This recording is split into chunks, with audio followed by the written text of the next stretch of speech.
Hello friends, welcome to Mission IS. In this video you are going to get the most expected MCQ. इस video के माध्यम से आपको मैं देने जा रहा हूँ बहुत ही इंपॉर्टेंट MCQ जिसकी बहुत ज़्यादा चांसेस है कि आपके प्रीलिम में 2021 या 22 के प्रीलिम में पूछा जाए, राइट? तो these are the series, these are the questions from our 360 most expected MCQ. The first question, consider the following statement with respect to the conservation tillage. It is a method of soil conservation or soil cultivation and crop management. It decreases leaching of nutrient in the soil. It doesn't leave the residue from the previous crops in the field. आपको correct statement पकड़ना है. देखिए soil tillage के जरिए वो practice है जिसमें soil cultivation and crop management होता है, राइट? और ये न्यूट्रिएंट की लीचिंग मतलब कि अगर ज़्यादा पानी यूज इरीगेशन के जरिए ज़्यादा पानी यूज़ हो रहा है तो सॉइल का न्यूट्रिएंट बह जाता है, तो ये डिक्रीज़ करती है. ये भी सही है, लेकिन इट यूजेज द रेसिड्यू यानी पुराने क्रॉप्स के रेसिड्यू ये यूज़ करता है, राइट? तो third statement is wrong, only first and two is right. Option C is correct. So that leaves previous years crop residue such as corn, stalk of wheat, stubble को लेते हैं, right? Next question. और conservation tillage reduces leaching of nutrient due to the greater amount of soil organic matter. क्योंकि अब जो पुरानी पत्ती वगैरह रहेगी वो as soil organic matter serve करेगा. इस तरीके से सेकेंड स्टेटमेंट भी राइट है. Next question, which of the following statements are correct with regard to the Paris climate agreement? It is a long-term goal to keep the increase in the global average temperature to well below 2 degrees Celsius above pre-industrial levels. Second, the agreement will enter into force from 2020. Third, the USA has announced its withdrawal from the agreement. Yes, ये तीनों ही statement right है क्योंकि recently USA ने withdrawal कर लिया था और it is a long term गोल कि ग्लोबल कार्बन डाइऑक्साइड का एमिशन 2 डिग्री लेवल से कम करना, राइट? ताकि अभी जो ग्लोबल टेम्परेचर है वो 2 डिग्री लेवल्स और कम हो. तो इस तरीके से ये डील तय आई थी 2015 की पेरिस क्लाइमेट एग्रीमेंट में. All the statements are correct. The Paris climate agreement was adopted at the Paris climate conference COP of 21 in 2015. तो एग्रीमेंट के ये तय हुआ था कि ये फोर्स होगा, इम्प्लीमेंट होगा 2020 से, और it is a long term goal है to increase the global average temperature well below 2 degree Celsius above the pre industrial level. Pre industrial level से जो पहले ग्लोबल एवरेज टेम्परेचर था उसको 2 डिग्री से कम रखना, right? And to aim to limit the increase in 1.5 degree Celsius since the would significantly reduce the risk and impact of the climate change. Next question, which of the following process can be categorize as a part in of in situ bio remediation? In situ है यहाँ पर bio remediation. So bio venting, bio sparging ये दोनों ही है, लेकिन land farming नहीं है. Land forming is a geomorphological process. Whenever the bio come related to living remediation, यानी ये टेक्निक है कि अगर किसी तालाब में, पॉन्ड में वगैरह में जो गंदगी है उनको लिविंग ऑर्गेनिज्म के जरिए कम करना, राइट? तो that is the technique is use on the bioremediation. तो statement first and two is right, so option A is correct. You can see here. The pollutant can be removed or detoxified from the soil and water by the use of microorganism known as bioremediation. Next question with respect to the International Maritime Organization. So इस question को देखने से पहले देखिए, आप UPSC की preparation कर रहे हो तो आपकी यूपीएससी प्रिपरेशन को और भी इंटरेस्टिंग और मज़ेदार बनाने के लिए लाया है अनअकैडमी ने एवरी संडे क्विज कंपटीशन. और ये क्विज कंपटीशन में अगर आप फर्स्ट थर्ड पोजीशन पाते हो तो आपको स्कॉलरशिप मिलेगी, right? Pool of 1 crore rupees. Participant in every UPSC civil service exam combat and win scholarship. तो आने वाले संडे यानी कि 28 फरवरी को एक क्विज कंपटीशन होने वाला है, तो इनरोल कीजिए by using our code MIYT10. Description में एक लिंक दिया हुआ है, उस लिंक पे क्लिक करके आप इनरोल हो सकते हो. उसके बाद कोड मांगेगा तो एक कोड डालना होगा MIYT10. अब इसमें होता क्या है कि challenging question created by the made by the Unacademy top educator. जो इंडिया के टॉप एजुकेटर है यूपीएससी प्रिपरेशन करवाने के लिए, वो सारे के सारे अवेलेबल हैं अनअकैडमी पर. बहुत ही मज़ेदार क्वेश्चन होता है. अगर आप राइट आंसर देते हो तो आपका तेज़ी से पॉइंट बढ़ता है और आपका रैंक बढ़ता है, राइट? और इसमें बता दूं कि टोटल 45 मिनट्स का होगा. सुबह 11 बजे 28 फरवरी हर संडे को, रिलेटिवली आने वाले 28 फरवरी को होने वाला है, और हर संडे को सुबह 11 बजे होता है. तो इसमें टोटल 45 मिनट्स आपको दिए जाएंगे. टोटल 60 क्वेश्चन रहेंगे और 60 क्वेश्चन डिवाइड रहेंगे 6 सेक्शनों में, यानी कि हर सेक्शन यानी कि 10 क्वेश्चन हिस्ट्री से आएंगे, 10 question environment, 10 question polity, Indian polity, 10 question current affairs, like this होता है. टोटल 12 कॉम्बैट्स होने वाले हैं, ऑलरेडी 4 से 5 कॉम्बैट ओवर हो चुके हैं, जो कि हर एक संडे को होता है। अब देख लिया, अगर आप रैंक फर्स्ट टू थर्ड आते हो तो आपको अनअकैडमी प्लस सब्सक्रिप्शन जो कि लाखों रुपीज़ का है, वो आपको फ्री ऑफ कॉस्ट दिया जाएगा। अगर आप 4 to 10 आते हो तो आपको 75% डिस्काउंट मिलेगा। इस तरीके से अगर आपका रैंक गिरता गया तो डिस्काउंट परसेंटेज भी गिरता रहेगा, लेकिन अगर आप रैंक फर्स्ट टू थर्ड आ गए तो आपको Unacademy plus subscription by India top educator आपको फ्री ऑफ कॉस्ट दिया जाएगा, right.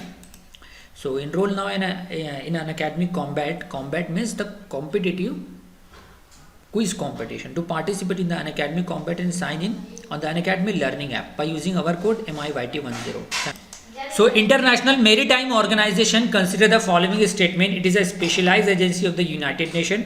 It aims to improve the safety and security of the international shipping and prevent pollution from ships. India is not a country of IMO. आपको ध्यान रखना है कि international maritime organisation ये agency है United nation की, और India इसका मेंबर भी है, राइट। और इसका एम है to improve the safety and security of the international shipping and prevent pollution from ships. तो सेकंड स्टेटमेंट भी राइट है, फर्स्ट भी राइट है, लेकिन थर्ड रॉन्ग है क्योंकि इंडिया उसका मेंबर है। तो option 1 and 2 is right, means option C is correct, right. Nearly अभी at present 172 members are the part of the IMO. Next question, in the context of the ozone depletion, consider the following statement. The atmospheric level of key ozone depleting substance have been continuously increasing over the last decade. देखिए आज पिछले 40-50 सालों से international level पे ये काम किया जा रहा है कि ओजोन लेवल जो है वो कम हो। ओजोन लेयर है तो उसका जो डिप्लीशन हो रहा है, मतलब ओजोन की सतह में जो सुराख हो रहा है, छेद हो रहा है, तो वो कम हो। वो काहे से हो रहा है? हमारे जो एसीज में क्लोरोफ्लोरोकार्बन यूज़ होता है उसकी वजह से हो रहा है, तो वो उसको कम किया जा रहा है, राइट। तो ये कंटिन्यूसली डिक्रीज हो रहा है, इंक्रीज नहीं हो रहा है। तो फर्स्ट स्टेटमेंट रॉन्ग है। And India is completely phase out the production and consumption of the chlorofluorocarbon. तो option statement 2 is correct, option B is correct, right.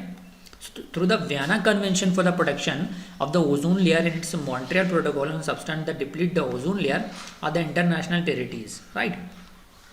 Which of the following international convention deal with the management of the hazardous substance? Basel Convention, Cartagena protocol and Stockholm convention. Cartagena protocol जो था ना biosafety के लिए था, hazardous substance के लिए था Basel convention and Stockholm convention, right. तो option 1 and 3 is right, sorry statement 1 and 3 is right, तो option B is correct, right. Option B, the hazardous substance management division is the nodal point within the ministry of environment, forest and climate change. Next question, consider the following statement. A lotic ecosystem is a freshwater ecosystem which includes the lake, ponds, marshes or swamps. Second, a lentic ecosystem are the seasonal or the last only for the few months. Right, देखिए lakes Pond's वगैरह में क्या रहता है कि पानी जमा रहता है, फ्लो नहीं होता है. अब लोटिक बना है लौटने वाले से, लोटिक जैसे याद रखना है कि वो फ्लो होगा. तो सीजनल एंड सीजनल का लोटिक रिवर बोल सकते हो, river is a lotic system, लेकिन लेक पॉन्ड्स वगैरह नहीं है. तो फर्स्ट स्टेटमेंट रॉन्ग है. और लेंटिक जो है लेंटिक रुका हुआ रहता है, लेंटिक में आएगा लेक्स पॉन्ड्स वगैरह, तो उल्टा करके बता दिया गया है. तो दोनों ही स्टेटमेंट रॉन्ग है, तो option D is correct, right. Next question, with reference to the biocarbon fund consider the following statements. It supports project that generate the financial returns from the sale of the emission of the reduction. So it supports project that generate the financial returns from the sale of the emission reduction. Yes, अगर suppose India ने बायोकार्बन fund, वो fund है कि अगर कोई country अपना greenhouse gas emission कम करता है तो उसको डेवलप कंट्री रिफंड करेंगे, डेवलप कंट्री उसको सपोर्ट करेंगे. तो ये फर्स्ट स्टेटमेंट राइट है. It is manage by the world bank. दोनों ही स्टेटमेंट राइट है, option B. So biocarbon fund is a public private sector initiative manage by the world bank and supports project that generate the multiple revenue stream. It combines the financial return from the sale of emission reduction carbon credit, which increase the local income and provide the other indirect benefit from sustainable land management. Next question, with reference to the clean development mechanism of Kyoto Protocol, which of the following statements are correct? Through CDM Annex B, countries can invest in emission reduction projects in developing. Next, it is the main source of income for the United Nations Framework Convention on Climate Change Adaptation Fund. तो ये main source of income है clean development mechanism, Kyoto protocol जो कि Japan में हुआ था 2000 में, तो दोनों ही इसका मेन आदेश है। तो option C is correct. So the clean development mechanism allows a country with a emission reduction or emission limitation commitment under the Kyoto Protocol to implement the emission reduction project in developing countries. Such project can earn sellable certified emission reduction. Last question of this video: which of the following correct with reference to the global learning and observation to the benefit environment globe?